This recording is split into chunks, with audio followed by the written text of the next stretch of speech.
जो election commissioner Sikandar Sultan, जो इनका शरीफों का घर का मुलाजिम है, वो इनसे पूछ पूछ के फैसले करता है। उसका काम सिर्फ एक है कि किस तरह धांधली करके वो किस तरह इनको वापस जिताएगा, क्योंकि साफ और शफाफ इलेक्शन में ये अब ये नहीं जीत सकते। आपको पता है पंजाब के बाय इलेक्शन में 17 जुलाई को इनका सफाया कर दिया था। तो इसलिए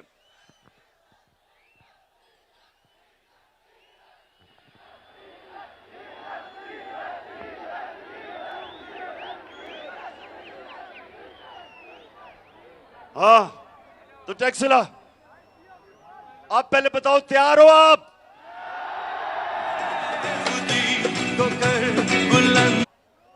अच्छा, टैक्सिला थके तो नहीं? हाँ, मैं बस चेक कर रहा था। बहनें तो इधर बिल्कुल ही थकी, माशाल्लाह, जुनून उनका कायम है।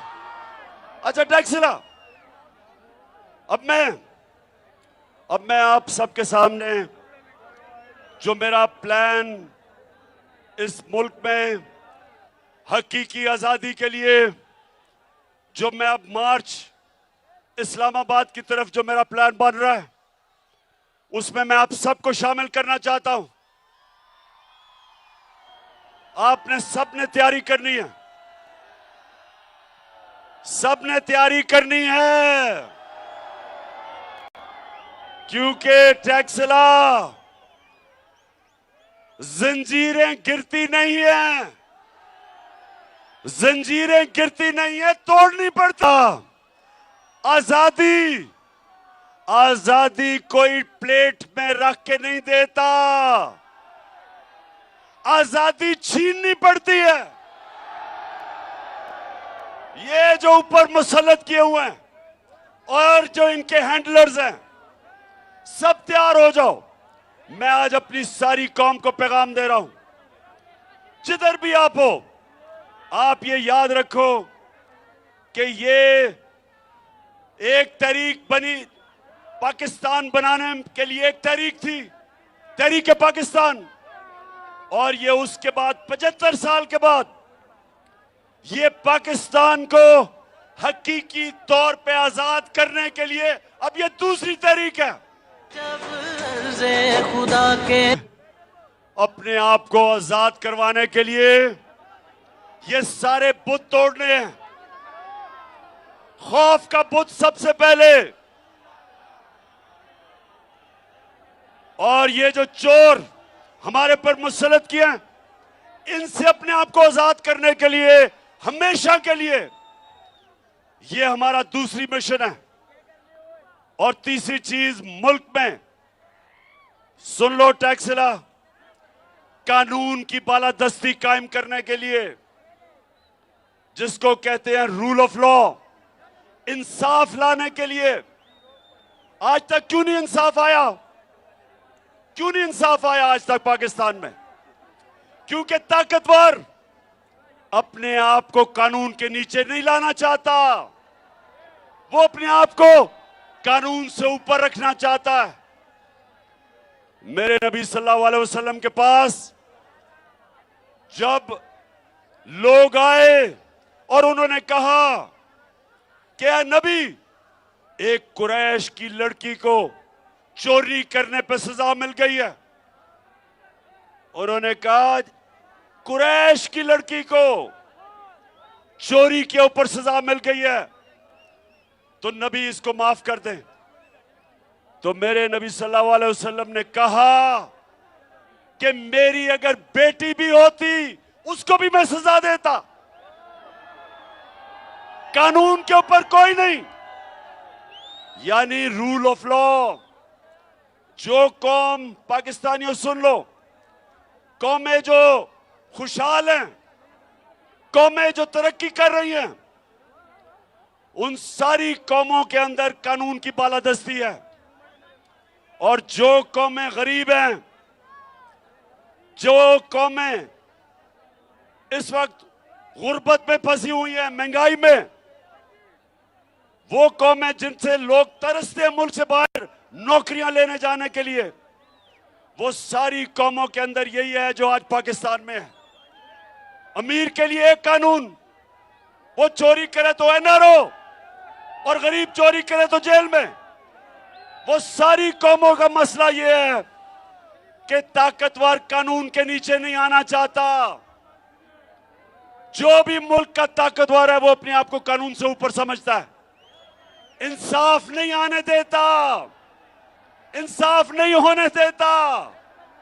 तो टैक्सला के नौजवानों, इसलिए अल्लाह ने हमारे ऊपर जहाद फर्ज की हुई है। सुन लो टैक्सला, हमारे ऊपर अल्लाह ने जहाद फर्ज क्यों की है? उसने जहाद क्या है कि जुल्म का मुकाबला करना है, ना इंसाफी का मुकाबला करना है, इसको जहाद कहते हैं। आपने जुल्म के बुत के सामने सर नहीं झुकाना। आपने जालिम से खौफजदा नहीं होना, क्योंकि अगर आप जुल्म के सामने नहीं खड़े होंगे, माशरे में जुल्म बढ़ जाएंगे। जब आप जालिम का मुकाबला करते हैं, आप अपने ऊपर से आपको जुल्म से आजाद कर देते हैं। यह हकीकी आजादी की तहरीक दरअसल मेरे मुल्क के मुस्तकबिल की तहरीक है। दरअसल ये मेरे नौजवानों के लिए है, ये मेरे आने वाली नस्लों के लिए है, और इसमें आप सब ने मेरे साथ चलना है। आपका कप्तान तैयार है जहाद के लिए। आपने सब ने मेरी टीम बनना है और इंशाल्लाह जिताऊंगा आपको।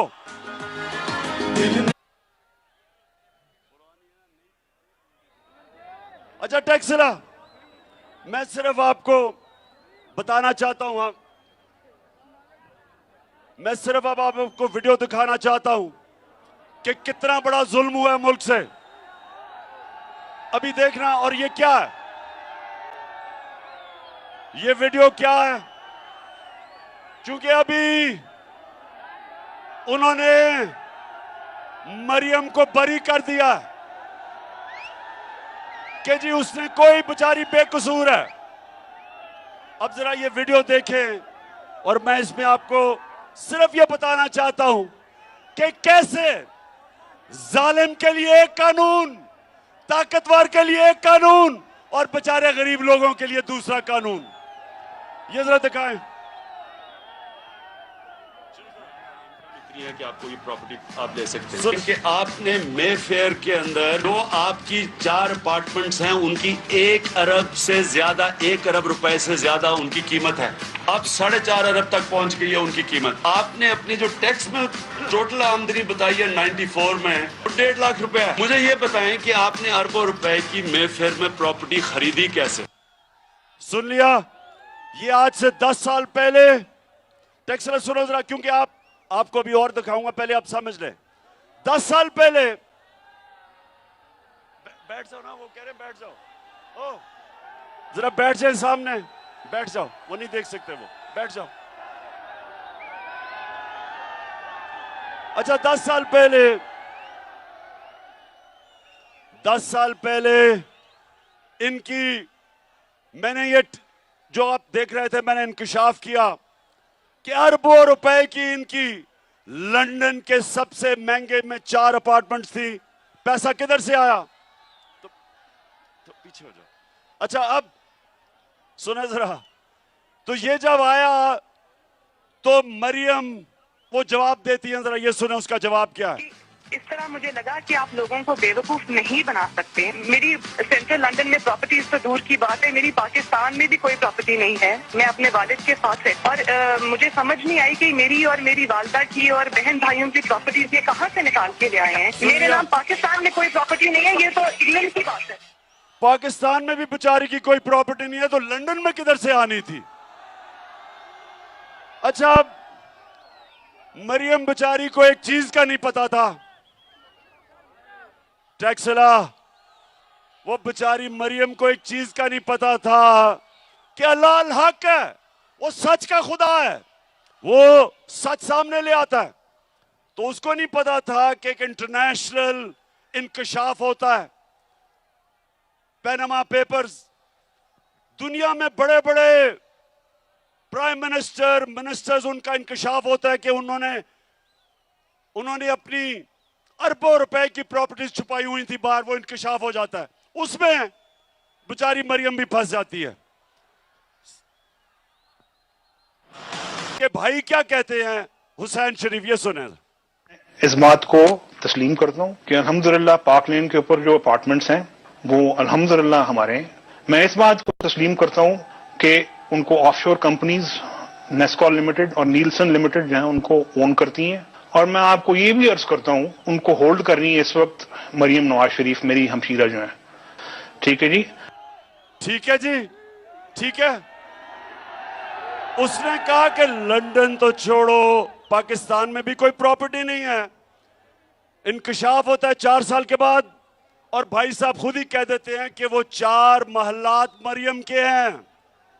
अब मुझे यह समझाएं कि अदालत ने इसे कैसे बरी कर दिया। 4 बड़े बड़े महलात हैं। ये देखें, ये लंदन की महंगी जगहों के ऊपर अरबों रुपए का पैसा है, तो अदालत इन्हें कैसे छोड़ देती है। मैं यकीन दिलाता हूं टैक्सरा, मैं जरा आपको यकीन दिलाता हूं, अगर कोई कमजोर सा आदमी, कोई मजदूर, कोई बेचारा किसान, कोई छोटा सरकारी नौकर, अगर उसके ये निकलाते बड़े बड़े अपार्टमेंट्स, तो पुलिस ने उसको जेल में डाल के वो छितरौल करना था कि अगर उसके नहीं भी होते उसने कहना था हाँ जी मेरे ही हैं। ये मैं कह रहा हूं फर्क है कि ताकतवर और कमजोर में फर्क देखें। ताकतवर साफ वो कह रहे हैं कि 4 हमारे मरियम के अपार्टमेंट है, अदालत उसको छोड़ देती है। अच्छा अब देखें, जब मरियम से वो लोग पूछते हैं अब इंकशाफ हो गया, ये आपके पास किधर से पैसा आया अपार्टमेंट्स का। अब वो कह तो सकती नहीं थी कि नवाज शरीफ का पैसा है, क्योंकि नवाज शरीफ ने तो अपने टैक्स रिटर्न में बताया नहीं था कि मेरे पास इतना पैसा है, चोरी का पैसा था। तो वो फिर क्या कहती है मरियम, जरा ये सुने। हसन हुसैन के पास आज जो भी है वो एक अरबपति दादा के पोते हैं। उस अरबपति दादा के पोते हैं जो 1960s और 70s में पाकिस्तान का अमीर तरीन इंसान था। ये जो एसेट्स हैं, ये जो बिजनेस के लिए पैसा है, ये सारा दादा से डायरेक्टली बच्चों को ट्रांसफर हुआ। अच्छा अब जरा सुने, वो क्या कह रही है। वो या बाप का तो नाम नहीं ले सकती थी। उसने कहा मेरे दादा अरबोपति थे, वो इतने अमीर थे कि उन्होंने हमें पैसा दे के तो खरीद लिया। अब दादा साहब दुनिया में नहीं थे, वो वफात पा चुके थे। अब दादा से तो कोई पूछ नहीं सकता था, लेकिन मरियम को नहीं पता था कि अल्लाह अल हक है। अब वो दादे का बेटा क्या कहता है, मरियम का चाचा, दादे का बेटा शहबाज शरीफ क्या कहता है, ये सुने जरा। मेरे खानदान को 22 खानदानों में शुमार नहीं होता था। मुझे इसके ऊपर बाइस फख्र है कि मेरे वालिद का ताल्लुक एक गरीब किसान के घराने से था, हिंदुस्तान से। वो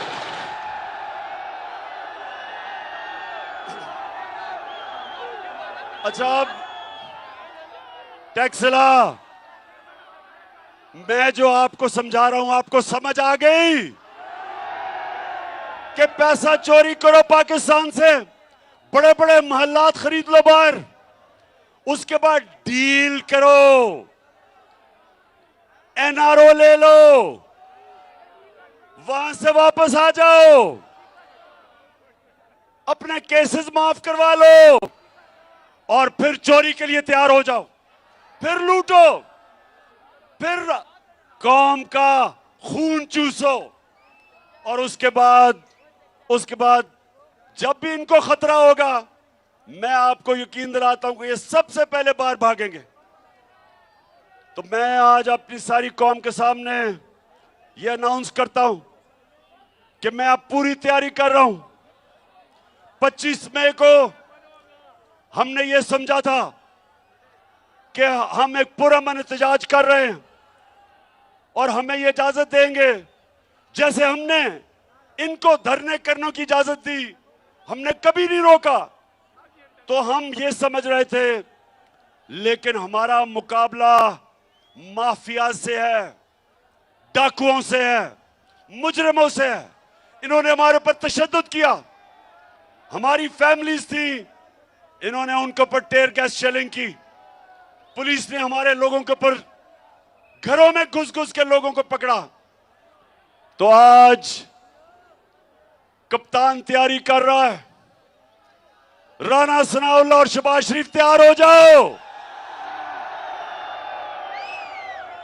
जो अब मैं तैयारी कर रहा हूं, आपको अब मैं जिस तरह कहता हूं, मुझे तो पता है आपने क्या करना है, मुझे तो आपके प्लान का पता है, लेकिन आपको मेरे प्लान का नहीं पता। हो रही है, इंशाल्लाह मैं आपके सामने पेशन गोई कर रहा हूं। पहले ये जो मैं तैयारी कर रहा हूं, मैंने सारी अब इनकी सारी जो प्लानिंग है उसके मुताबिक तैयारी कर रहा हूं। वो अभी मैं आपको नहीं बताऊंगा। मैं पहले अपनी तैयारी कर रहा हूं और फिर एकदम कॉल दूंगा। आप सब ने तैयार होना है, सब ने तैयार होना है और इंशाअल्लाह अपने मुल्क को हम हकीकी तौर पे आजाद करेंगे। और तब जब कानून की बालादस्ती कायम होगी, जब कानून की हुक्मरानी होगी, जब अदल और इंसाफ होगा, इंशाअल्लाह तब ये पाकिस्तान जो कायदे आजम ने पाकिस्तान का जदोजहद की थी और इलामा इकबाल ने ख्वाब देखा था, इंशाअल्लाह उस पाकिस्तान की तरफ हमारा तब सफर शुरू होगा जब इस मुल्क में अदल और इंसाफ का निजाम लेके आएंगे, जिस पे जो निजाम मेरे नबी सल्लल्लाहु अलैहि वसल्लम ने मदीना की रियासत में कायम किया था। पहले इंसाफ आता है, फिर खुशहाली आती है। खुशहाली इंसाफ के बगैर नहीं आती। और अगर चोरों को आप मुल्क के ऊपर बैठा दें तो वो मुल्क तबाही की तरफ जाता है।